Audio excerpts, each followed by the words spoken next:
Welcome to Ali spoken English. నేను రాసిన కొత్త పుస్తకం అన్లాక్ క్లాసెస్. ఈ పుస్తకంలో ఉన్న ఇంకొక టాపిక్ గురించి ఈరోజు డిస్కస్ చేద్దాం. లాస్ట్ కొన్ని క్లాసెస్లో మనం నౌన్ క్లాసెస్ గురించి డిస్కస్ చేసాం. ఈరోజు కూడా నౌన్ క్లాసెస్ గురించి డిస్కస్ చేద్దాం. నౌన్ క్లాసెస్ను క్వశ్చనింగ్ స్ట్రక్చర్స్తో ఎలా ఉపయోగించాలో మనం తెలుసుకుందాం. వీటిని ఎక్కువగా మనం మిస్టేక్స్ చేస్తూ ఉంటాం. మనం స్పోకెన్లో అదేవిధంగా రిటర్న్లో మనం ఎక్కువ మిస్టేక్స్ చేస్తూ ఉంటాం.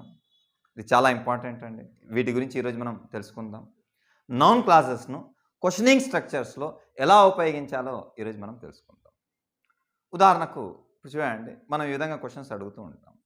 నేనెవరో మీకు తెలుసా? అతడెవరో మీకు తెలుసా? అతడు చెప్పింది మీకు అర్థమైందా? ఈ సెంటెన్సెస్ చూడండి, క్వశ్చన్స్ అన్నీ కూడా నౌన్ క్లాస్తో ఉన్నాయి.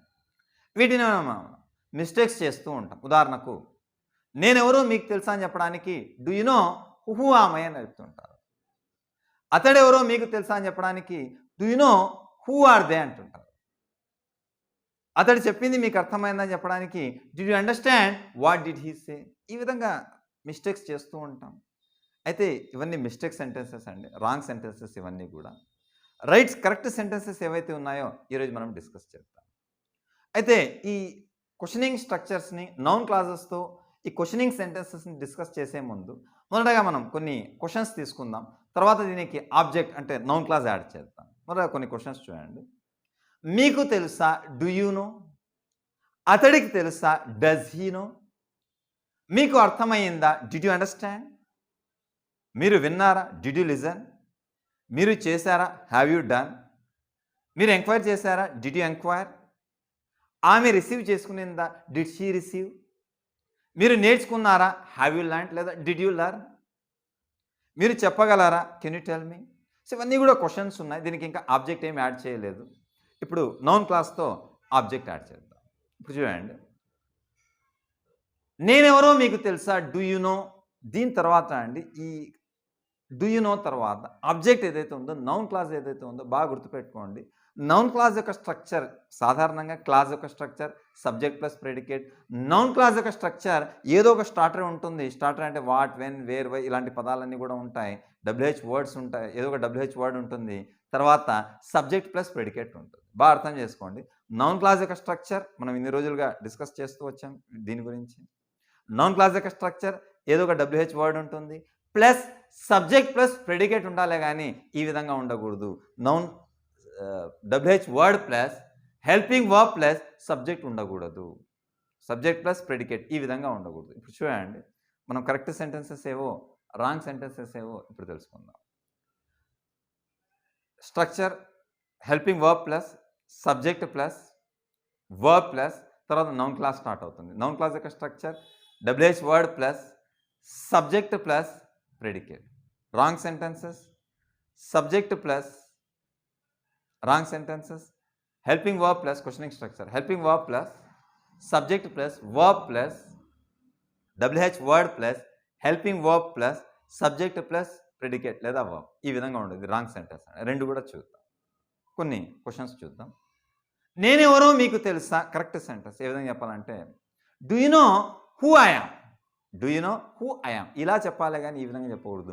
Do you know who am I? ఇలా రాంగ్ అండి, wrong sentence. Do you know who am I, this is wrong. ఏం చెప్పాలి మనం? Starter plus subject plus predicate అంతే అండి. Do you know who I am? అతడెవరో మీకు తెలుసా? Do you know who he is? ఇలా చెప్పాలి, కానీ ఇలా చెప్పకూడదు. Do you know who is he? వాళ్ళెవరో మీకు తెలుసా? Do you know who they are? ఇలా చెప్పకూడదు. Do you know who are they?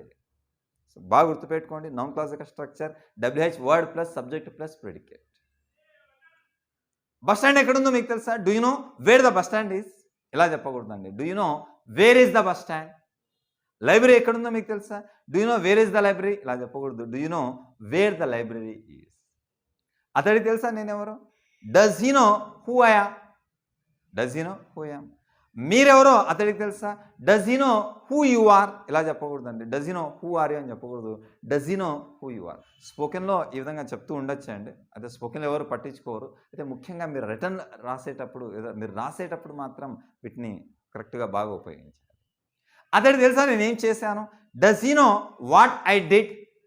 Does he know what did I do అని చెప్పకూడదు. Does he know what I did. మీకు అర్థమైందా నేను ఎక్స్ప్లెయిన్ చేసింది? సెంటెన్స్ అండి.